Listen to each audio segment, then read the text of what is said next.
𝗂𝗃𝗄 and welcome.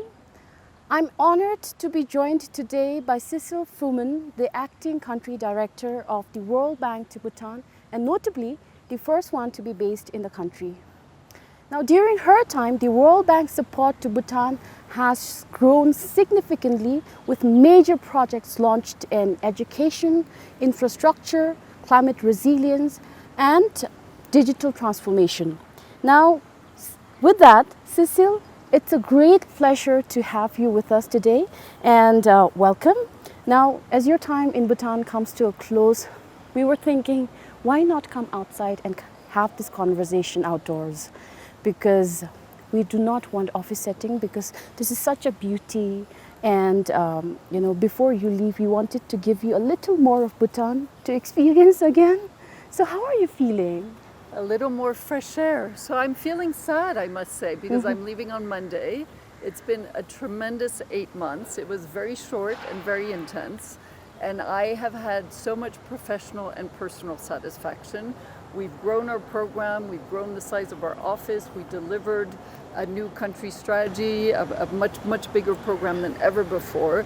And on a personal level, I have derived also so much satisfaction. I've enjoyed hiking in 𝗵𝗄 Valley. I've enjoyed being a tourist in this country and seeing many beautiful places. I've practiced a lot of yoga. I've breathed a lot of wonderful fresh air. And it has just been all around a real pleasure to be here. And I was reflecting last night on what is one word that really sort of defines my experience here, and the one that came to mind is enchantment. I have been enchanted by this country, its people, the friendship, the generosity, and the kindness. And working with the government of Bhutan, being hosted by His Majesty the 4th King, the 5th King, and really feeling the depth of the partnership and the friendship has been the most remarkable experience of my life. Cecile, while we are talking, should we take a walk and then have this conversation?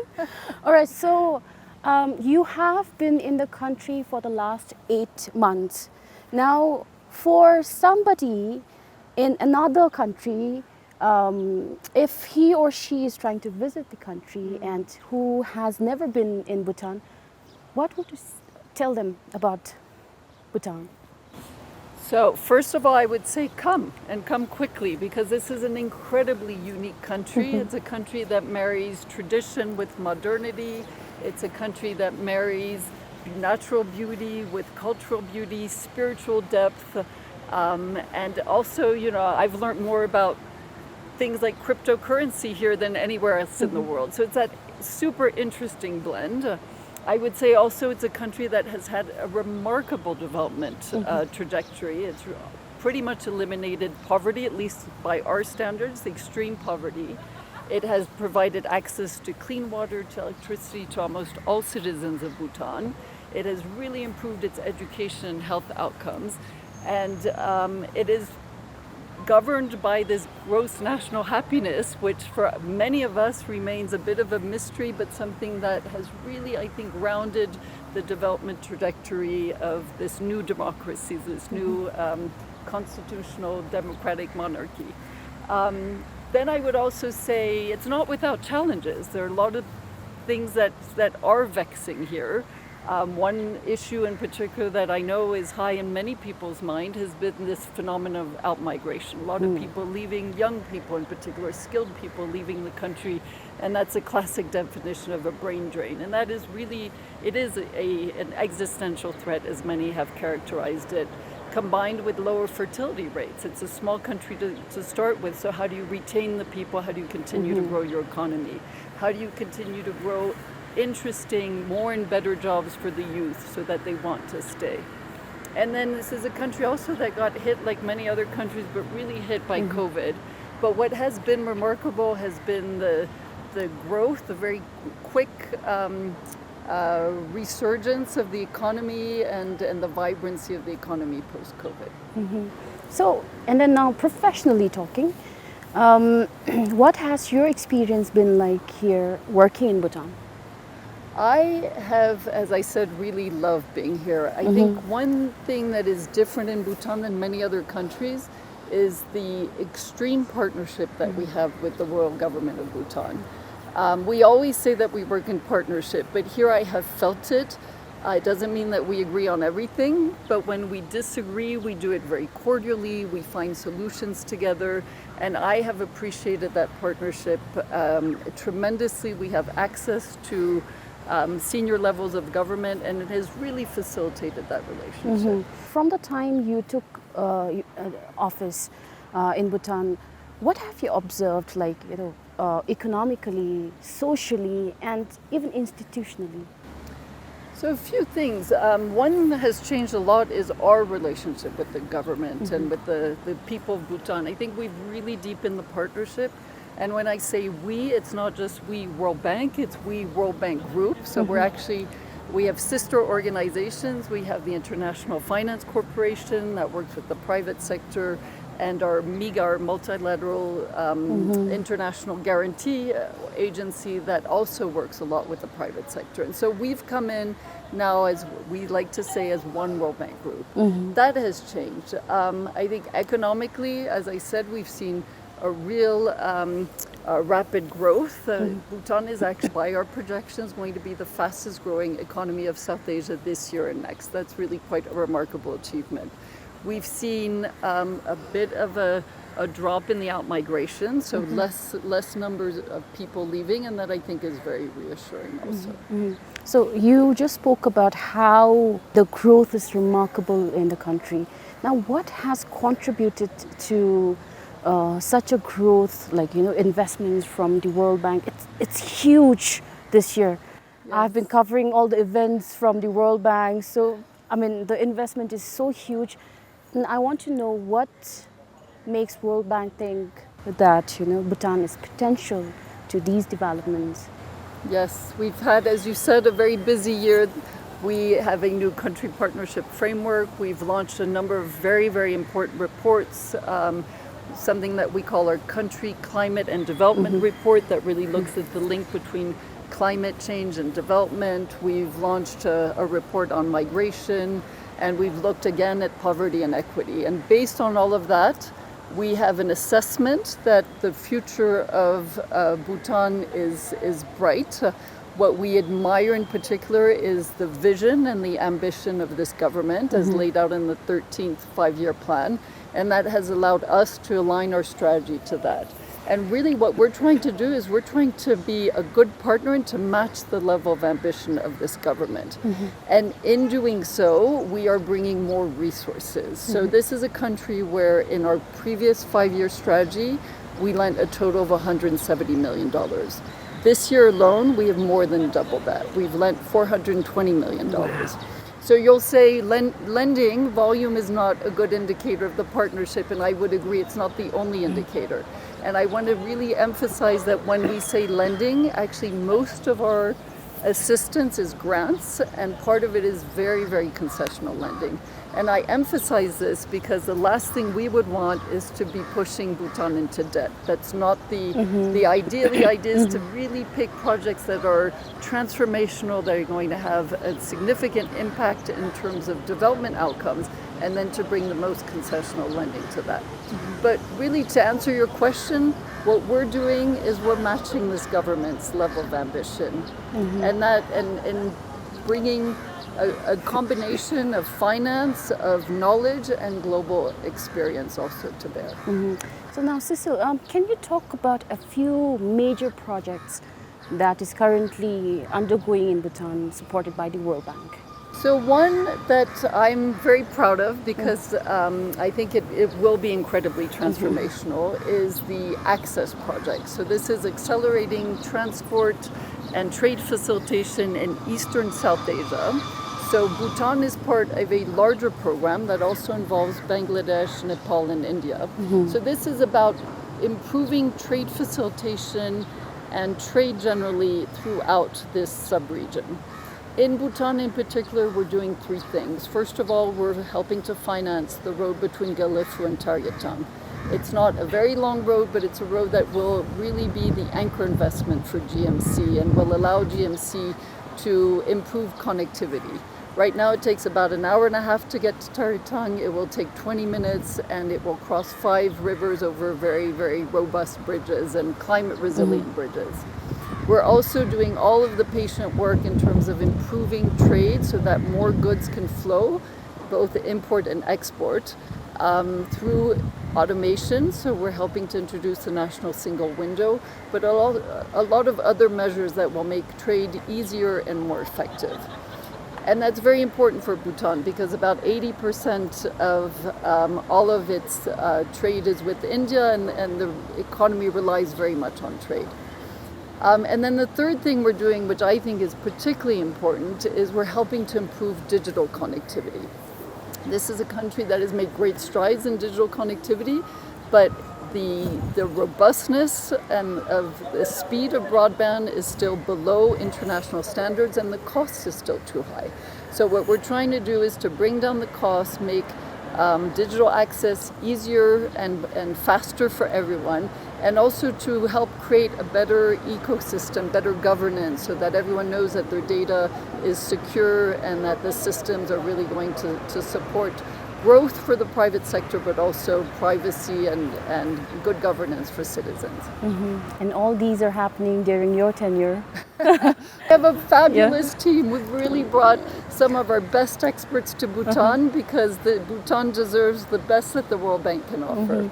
Right. So now, Cecile, looking ahead, how do you see Bhutan's development journey unfolding in the next few years, let's say 5 to 10 years? Yes. So, as I said earlier, this government has a very, very ambitious vision. It wants to become a high-income country within the next 9 to 10 years. And that will require a lot of investment. So, for instance, a big push on renewable energy. There's an ambition to invest in 33 gigawatts of renewable energy by 2040. That's going to require a lot of money, a lot of investment.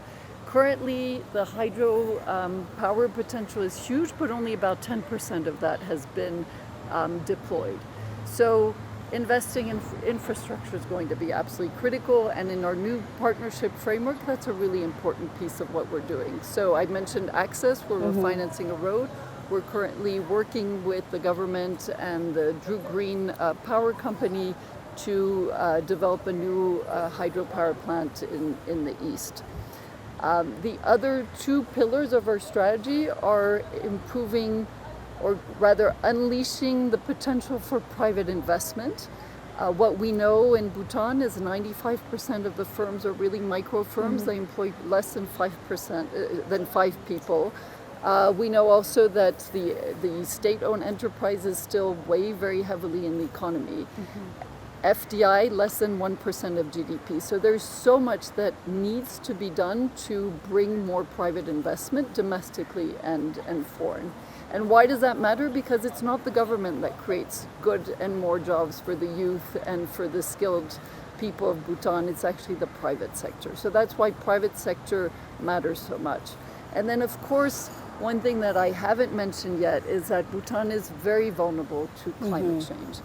As a Himalayan state, it's vulnerable to glacier lake outbursts, it's vulnerable to flooding, to drought, and we are working very closely with the government. We have been doing for many years to increase its resilience to climate change, so more disaster risk management systems, better early warning systems, but also to help capture the value of its natural assets. So Bhutan's 70% of forest coverage, very unique. It's one of the only carbon negative countries in the world. And yet today it's not reaping the full potential of that value.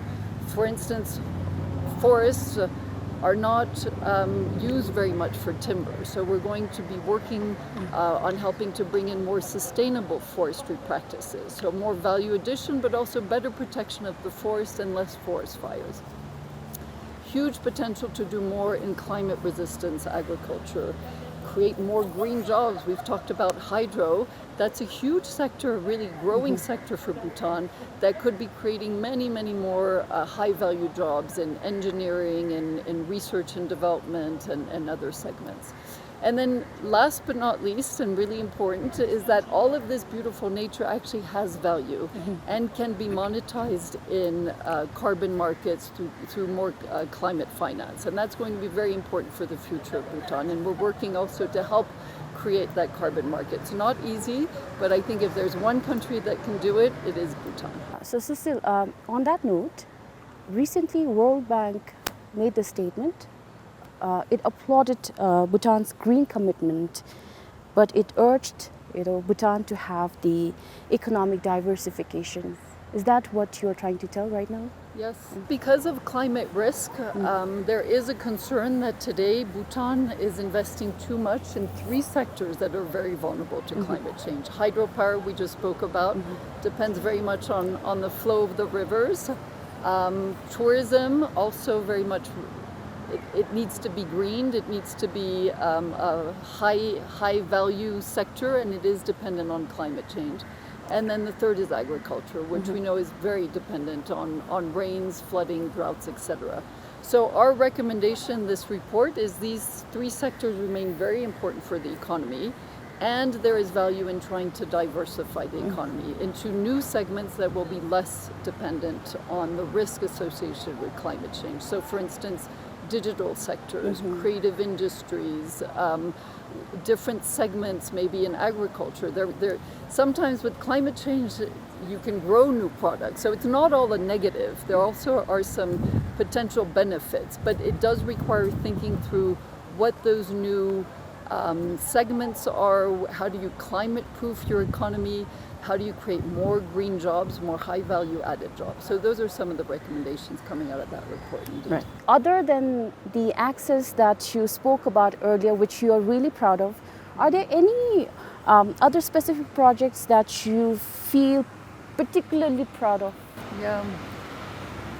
I think one area where we have really been, I think, a good partner to the people of Bhutan has been in what we call human development. So that's education, skills, and health. And I'd like to give you a few examples. So we've just currently renewed our engagement, so we've added more financing to a current program. But under the first part of that program, we've been able to do 4 things, I think, very successfully. The first is to introduce more IT into schools, and we've trained actually all the teachers of Bhutan, 10,000 teachers, to using IT in the curriculum. And that is so important because, as we know, the world around us is changing very rapidly. AI is an important tool. And if the children coming out of school do not have digital literacy and fluency, they'll be at a great disadvantage.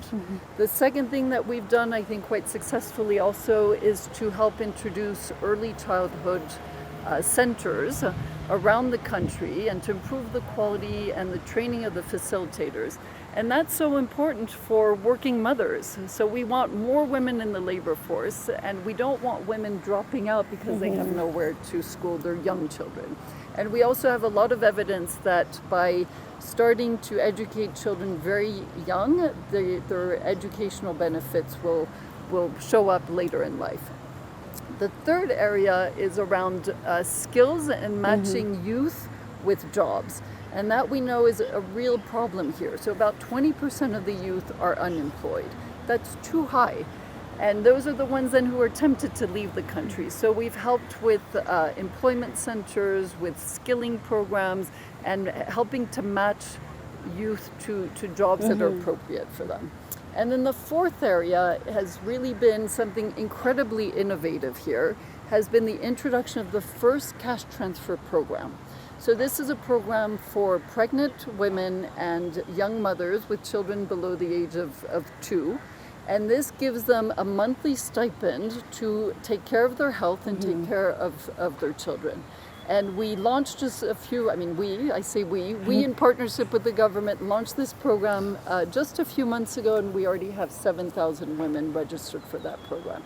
And that I think is really a great achievement, and it will continue to grow. Now, again, back to personal question. I'm sure people are asking, if Cecile Fruman is leaving, who's coming? So if you want to clarify on that question. Of course. So I leave with great confidence that we have a wonderful team in place. So my colleague Adama Coulibaly, that everyone knows because he's been in Bhutan for 5 years, will be staying for 1 more month. And then we have a new team. We have a new country manager who will represent the whole of one World Bank group. So World Bank, 𝗖𝗄𝗰𝗶𝗹𝗄𝗃, as I mentioned earlier. And his name is 𝗂𝗡𝗄𝗎, and he will be coming here 1st of September.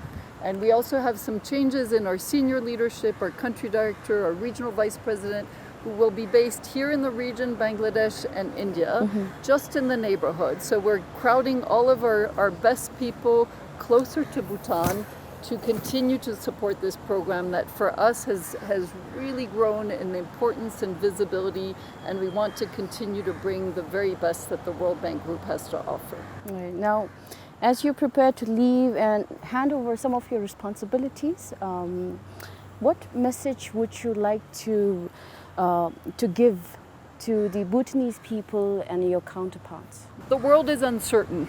I think that certainly in my life, I don't remember a time where things felt so unsettled.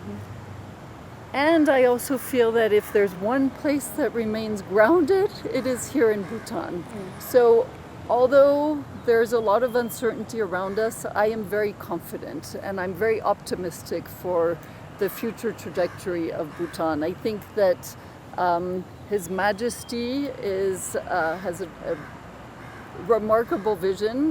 One thing we haven't spoken very much about is 𝗂𝗏𝗰 Mindfulness City, but it is an ambitious program and it's one that will really help anchor the growth of this economy.